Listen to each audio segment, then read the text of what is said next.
Welcome to Channel 314. Thanks for tuning in to this evening's news. This is Frankie D'Antona. And another Simon. Well, Frankie, what'd you do this weekend? I caught the new episode of Walking Dead. Was it good? It was awesome. Oh, wow. In the recent news, the newest zombie movie released in the theaters, World War Z, has topped the box office this weekend, bringing in $540 million. $540 million? Yes. The recent craze for zombies is a little ridiculous, don't you think? Well, with the shows like The Walking Dead, the movies like World War Z, how can you not go crazy over zombies? Yeah, I guess you're right. So if you're worried about the zombie apocalypse, we got a new segment for you. Essential items for surviving the apocalypse. And speaking of essential items, Frankie, we have some essential items here, right here in the studio. And today what we have in the studio is a little bit of tissue. This is not Scott's, but it'll do the job. After screaming and yelling through the woods and getting yourself all excited, you're going to have to go. So you're going to need the wipe. And we also have here something called a knife, which we're going to need to get these zombies off of us. Ah! But if you get snagged by a zombie, we have Band-Aid. Just wrap it as tight as you can, you know? Just to be clear, they won't cure the zombie virus. No, but Frankie, it'll stop the bleeding. It'll stop the bleeding, Frankie. That it will. And then after all that running and chasing around, you're going to need a beverage. It's not water, might not replenish you as quick, but this tea will help you out, Frankie. Mm. And if all else fails, pick up your bag and run. All right, now that we have the essential items that you need in the event of apocalypse, now let's take it to the streets to see what everyday people themselves were doing the event of the apocalypse. Back to you, Frankie. This is Francesco reporting live from the scene with Big Tony and Lil Ronnie. In a nuclear apocalypse, how would you prepare when the missiles start flying?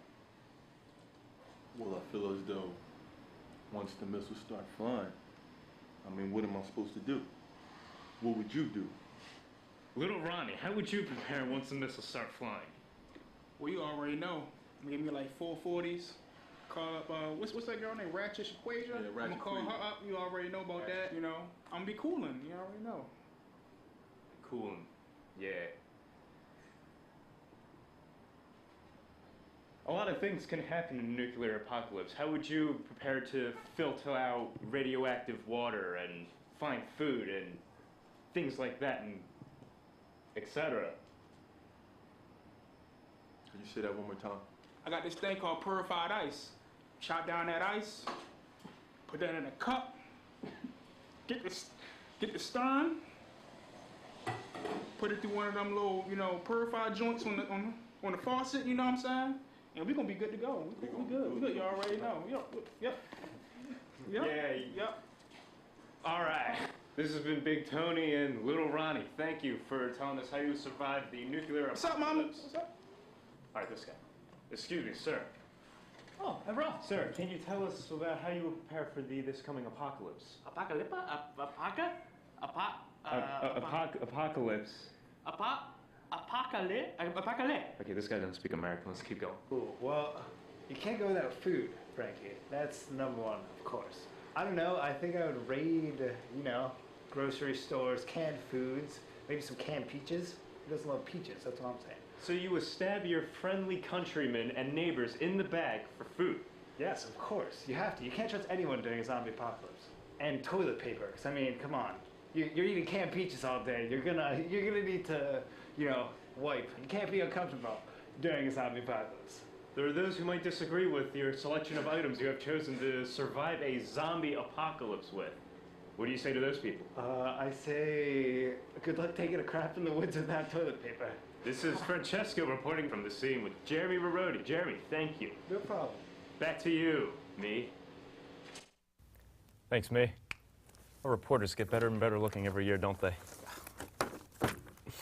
And that's all the time we have for this broadcast. This is Frankie D'Antona. And Annetta Simon. Signing off.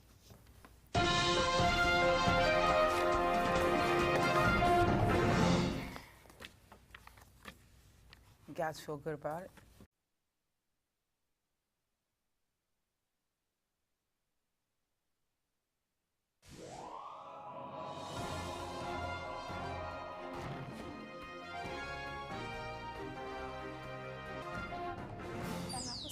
Yeah, I hate that guy. I know. Because he's not from around here. I know. Hi, good evening. I'm David Talker. And I'm Zoe Chatty. This is the QRS 6 o'clock news update, and I am David Talker. I think you already said Tonight's headlines are looking a bit different than what we usually see, but they also seem pretty exciting if you ask me, David Talker. To start things off, Apple has announced a new iOS 7 update, which has added a number of great new features. One of its many new changes is the Control Center, which is designed to help you adjust more of your settings without needing to use the Settings app. And on some devices, you can access your device's calculator, camera, or flashlight. But our biggest story tonight, if you ask me, David Talker, is the government shutdown that is now more than a week running. Sadly, it has forced many government employees to stay home. This seems to have a significant effect on public safety, and many are just speculating what kind of dangers are to come from this event. Dr. Cantler of Pacific Tech predicts that due to the shutdown, subsidies to PBS will stop, and the only program the channel will be able to afford to run is the 1960s Batman series. Along with that, museums across the country are being closed down, which police say has caused the exhibits to come to life at night and start violent protests. In addition, ever since the shutdown, government workers responsible for managing traffic lights are starting to leave all the lights at intersections green just as they get off work. Not only that, but the government is also removing stop signs set up at multiple intersections to use their metal to create a new form of American currency that the president sees necessary, the half penny. Now we're going to someone who is not David Talker. That's me. But to our weather guy, sunny skies.